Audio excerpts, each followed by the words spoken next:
Well, hello everyone. Welcome back to my channel, Know Your Bible. My name is Reverend Birgit Gaudreau. Today we're going to study Exodus chapter 22, part 1. And this chapter and the last chapter is like going through law school. God is building a functional society. The first few verses are about thievery, about theft. Verse 1. If a man steals an ox or a sheep, and slanders it or sells it, he shall restore 5 oxen for an ox, and 4 sheep for a sheep. So God is trying to maintain justice here. So if someone cannot bring that person back the same thing that he had before, there's a premium price to be paid. And that could be 4 or 5 times more, depending on what was stolen. Verse 2-4. If the thief is found breaking in, and he is struck so that he dies, there shall be no guilt for his bloodshed.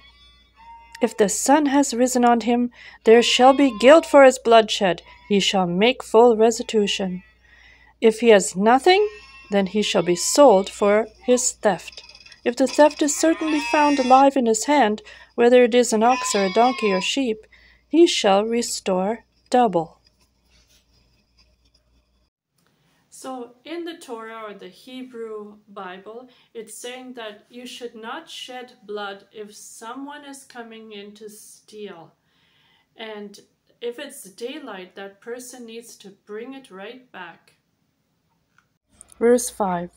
If a man causes a field or a vineyard to be grazed, and lets loose his animal, and it feeds in another man's field, he shall make restitution from the best of his own field, and the best of his own vineyard. So God put these instructions in place to establish a society for the children of Israel. Verse 6. If fire breaks out and catches in thorns, so that stacked grain, standing grain, or the field is consumed, he who kindled the fire shall surely make restitution. Verse 7 and 8. If a man delivers to his neighbor money or articles to keep, and it is stolen out of the man's house, if the thief is found, he shall pay double. If the thief is not found, then the master of the house shall be brought to the judges to see whether he has put his hand into his neighbor's goods. Okay, here's another situation. Let's say somebody lent you table and chairs, and the next day a thief comes in and steals your table and chairs that your neighbor lent you. What do you do now? You're responsible for your neighbor's stuff. So if the thief is found, he has to make recognition for what he did. Verse 9. For any kind of trespass, whether it concerns an ox, a donkey, a sheep, or clothing, or for any kind of lost thing which another claims to be his, the cause of both parties shall come before the judges, and whomever the judges condemn shall pay double to his neighbor. Now, if you borrowed an ox or a sheep from someone and a thief comes and takes it, well, you are responsible for that sheep or ox. And if the thief is not found, then you have to pay back the owner.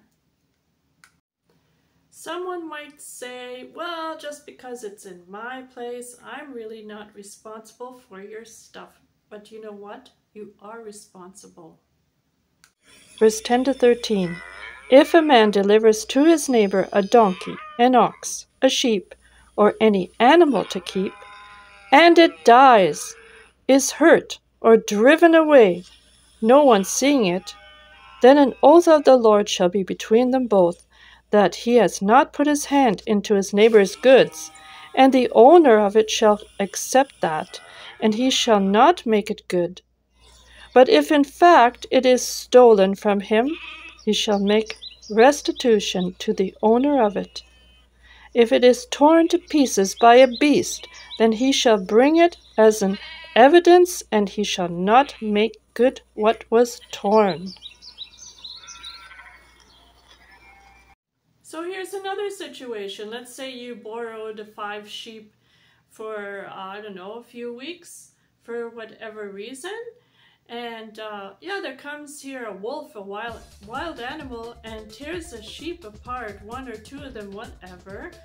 And so to prove that you're innocent and it was not your fault, you would have to take the carcass from that sheep and show it to the owner. Verse 14 and 15.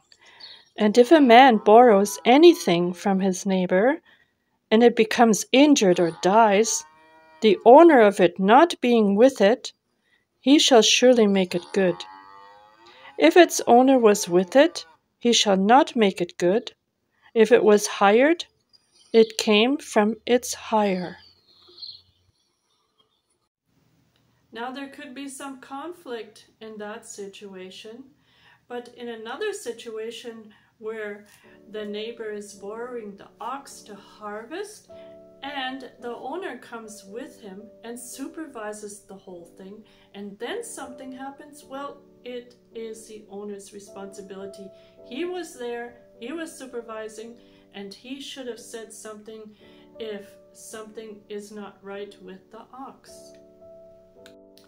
Okay, let's say it's harvest time and you borrowed an ox from your neighbor, and while you were using the ox, it dies for whatever reason.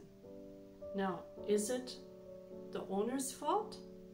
Was the ox in bad shape, or was it the one who used it their fault? Now at that time, back then, there was also rentals, believe it or not.